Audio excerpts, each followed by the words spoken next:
Hello guys, this is Reza and welcome to our Python tutorials. In this tutorial we're going to talk about another data structure called tuples. In last session we talked about lists, which is one of the most useful data structures in Python. If you've got any question, you can refer to that video. In that video we talked a lot about putting a collection of data inside one variable called lists. In this session we'll talk about tuples. Tuples are a little bit different from lists, and the reason is that tuples are immutable. You cannot modify something inside a tuple, or you cannot add or remove items inside a tuple when they are created. Let's go through some examples to see what tuples look like. Imagine that we have got a shopping list, so we will call our tuple as shopping list. And then imagine that inside our shopping list we have got three different items. In lists we used brackets, but in tuples we use parentheses, open and close parentheses, and inside that imagine that we have got three different strings like milk and maybe butter, and lastly maybe bread. Now we've got a tuple with three different items. You can print whatever inside this tuple like we did in the lists. If we run this program now, you can see whatever inside this tuple, of course showing with open and close parentheses, which shows that it is a tuple. You can also access the elements inside the tuple. For example, shopping list 0, you know the index starts from 0, so this is index 0, index 1 and index 2. Shopping list 0, we are waiting for milk to be printed on the screen. As you can see, milk is printed. The same as in the list, you can access to the last item by using -1, and as you can see, bread is printed here, so obviously -2 is butter, and of course 0 and 1. If we start from 0, index 1 is also butter here, so we can start from the first item by index 0, 1 and 2, go on, or we can start from the last index, which is bread here, which is -1, and come back. You could also, like the list, you could access to a set of items with column. For example, you want to see 0 to 2. This is 0, 1, and be careful, the last one is excluded. So if we write from 0 to 2, it means 0 and 1. Let's see the results. As you can see, milk and butter are shown.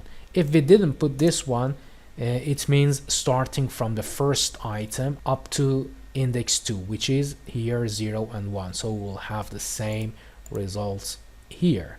And if you write something here like 1 and then you put nothing here, it means up to the end.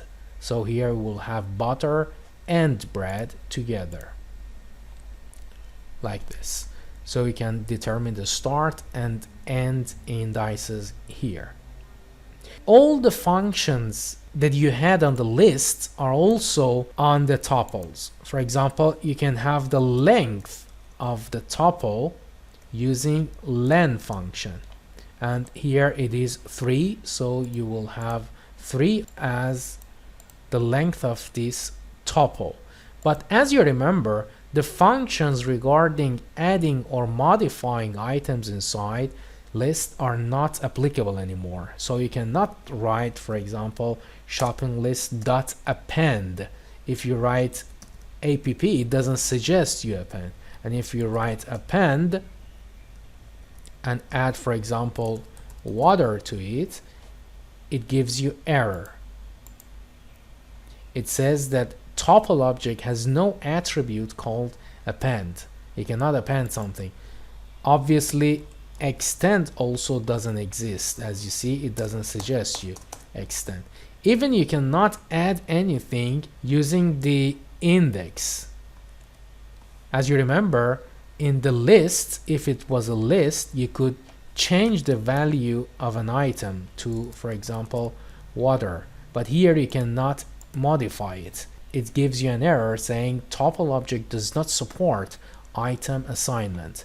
If we only change this one to open and close brackets, it will allow you now, and it will show you of course the length. We will remove this one also to see the final result, and you can see that butter is replaced with water.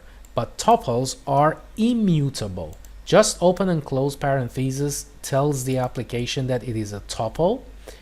As you can see, tuple with 3 strings inside. And of course, as you remember, you can have different data types here, and they are immutable. You cannot modify elements inside a tuple. You cannot add or remove items from a tuple. You can remove all the tuple by deleting that, but you cannot add or remove items. They are immutable. So if you have got a data structure for which you don't want to change anything, and you want to give values at first and never change them again, tuple is the best data structure.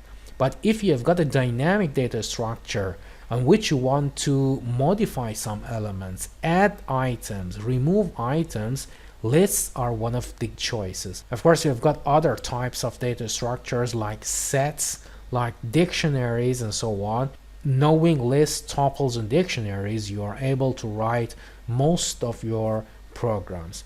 I hope you have enjoyed this tutorial. If you've got any question, please comment your questions under the video. I will answer your questions as soon as possible. If you like this video, please subscribe to our channel and gives us thumbs up to encourage us to create more videos. Have fun and don't forget to practice.